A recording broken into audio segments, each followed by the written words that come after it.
Hello, loves. This is Annette of AnnetteLeonard.com, back with Chronic Wellness. Today I'm talking about the vaccine. Now, I know there's a million different angles I could take on this conversation. The one that I am taking is to talk about the fact that I'm getting it. So I know that people feel all the different ways that one can feel about how quickly we've studied these vaccines, how quickly we've brought them to market, the fact that the vast majority of them are mRNA vaccines, which are not vaccines that we've ever mass produced and used on the general public before. So, do I think that there is reason to be interested in the science, confused, concerned, wanting more data? Without question. And even as immune compromised people, because none of the major vaccines that are being distributed are live attenuated vaccines, meaning they're not giving you any amount of the live virus in the shot, means that I can, and according to my doctors, should be getting the vaccine.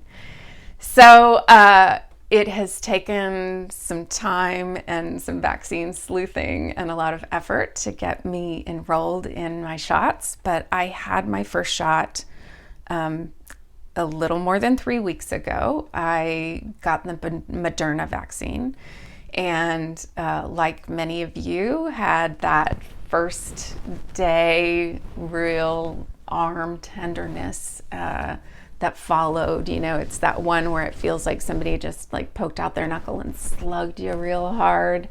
It feels identical to me as getting my annual flu shot, or what it feels like to get a tetanus shot. Just real sore and gone in less than 48 hours. I would have said 36 hours even.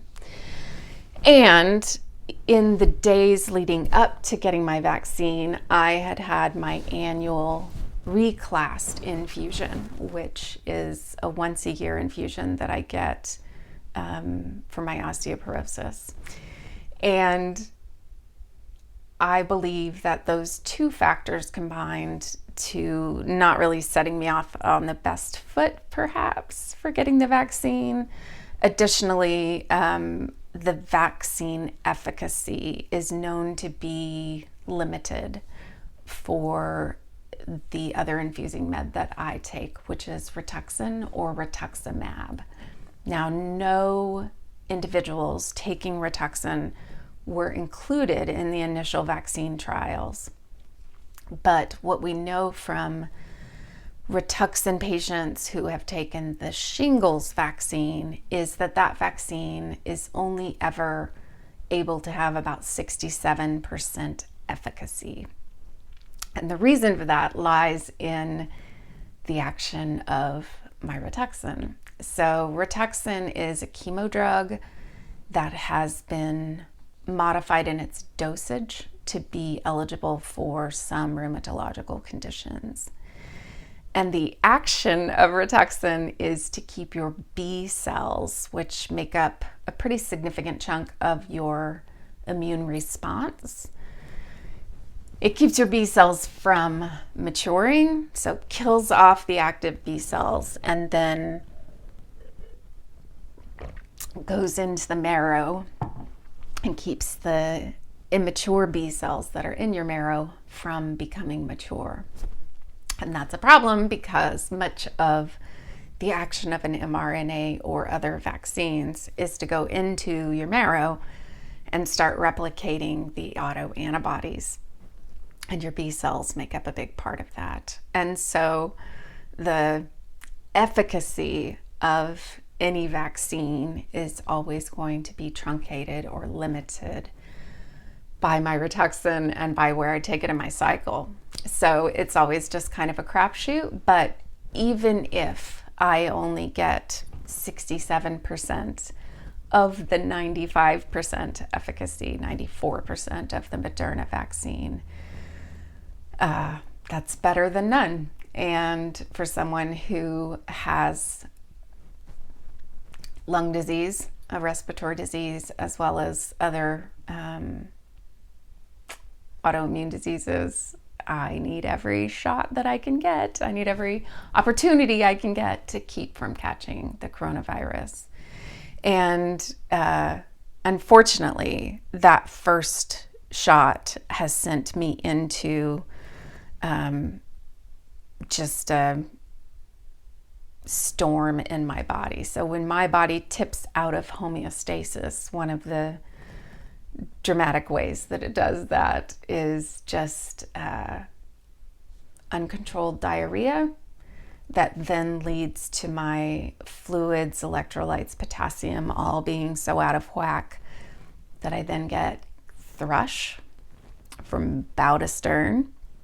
And then that starts impacting my skin. I start getting acne and other rashes and skin abrasions, and getting the whole system back to rights, getting the GI symptoms slowed, getting the thrush in hand, the other skin symptoms in hand is a real challenge. So as I mentioned, I am now just a couple of days away from getting my second shot, and have just in the last day or so stopped having the worst of the diarrhea symptoms. So my doctor asked me if I was nervous about getting the second shot, and yes.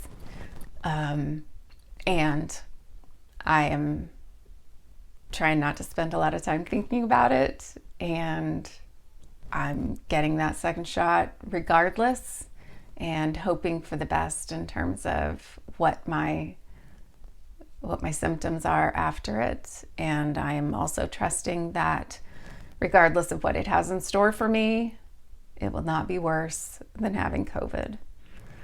So part of the reason that I'm loading 2 videos this week is that I don't know how I'll be feeling next week, or if I'll be feeling up to sending a video. So this is me detailing my vaccine saga so far, and I'll keep you posted on the other side. I'm interested to know whether or not you're getting the vaccine, how you've felt, what were some of the deciding factors for you on whether or not to get it. And until we're together again, I hope that even on your worst days, when you are feeling so lousy, that there are things like this podcast or other places that you are turning to keep your spirit aloft. Be well.